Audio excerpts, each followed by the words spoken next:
ನಾವೆಲ್ಲ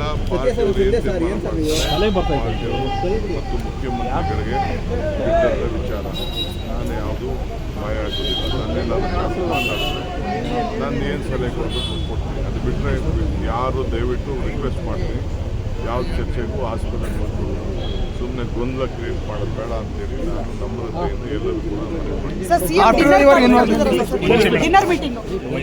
big boss ಹೇಳಿದ್ದೀನಲ್ಲ, ನಾನು ರಾತ್ರಿ ಡಿಸಿ ಫೋನ್ ಮಾಡಿ ಹೇಳಿದ್ದೀನಿ, ಅವ್ರಿಗೊಂದು ಆಪರ್ಚುನಿಟಿ ಕೊಡಿ, ಅವರು ಏನಿದ್ರು ಅವರೆಲ್ಲ ರೆಕ್ಟಿಫೈ ಮಾಡಿಕೊಡಿ ಅಂತ ಹೇಳಿದ್ದೀನಿ. ಏಕೆಂದರೆ ನಮ್ಮ ಇಂಡಸ್ಟ್ರಿ ಬೆಳಿಬೇಕು, ಬೇಕಾದಷ್ಟು ಇದೆಲ್ಲ ಸಮಸ್ಯೆ ಇತ್ತು ಅಂದರೆ ದಯವಿಟ್ಟು ಅದೆಲ್ಲ ಆಗಬೇಕು. ಅದೇನು ದೊಡ್ಡ ಫ್ಯಾಕ್ಟ್ರಿ ಏನಲ್ಲ, ಬಿಗ್ ಬಾಸ್ಗೆ ಏನಾದ್ರು ಸಣ್ಣ ಪಣ್ಣ ಇತ್ತು ಅಂತಂದರೆ ಅದನ್ನು ರೆಕ್ಟಿಫೈ ಮಾಡಿ ಅಂತ ಅವರು ಯಾರೋ ನೆನೆ ಬಂದಿದ್ದರು, ಅವ್ರಿಗೂ ಹೇಳಿ ಕಳಿಸಿದ್ದೆ ನಾನು. ಏನು ನಮ್ಮ ಪೊಲ್ಯೂಷನ್ ಕಂಟ್ರೋಲ್ ಬೋರ್ಡು ನಾರ್ಮ್ಸ್ ಏನಿದೆ ಅದೆಲ್ಲ ಕಂಪ್ಲೀಟ್ ನೀವೆಲ್ಲ ಮಾಡಬೇಕು ಅಂತ ಅವ್ರಿಗೆ ಗೈಡೆನ್ಸ್ ಮಾಡಿ ಕಳಿಸಿದ್ದೆ.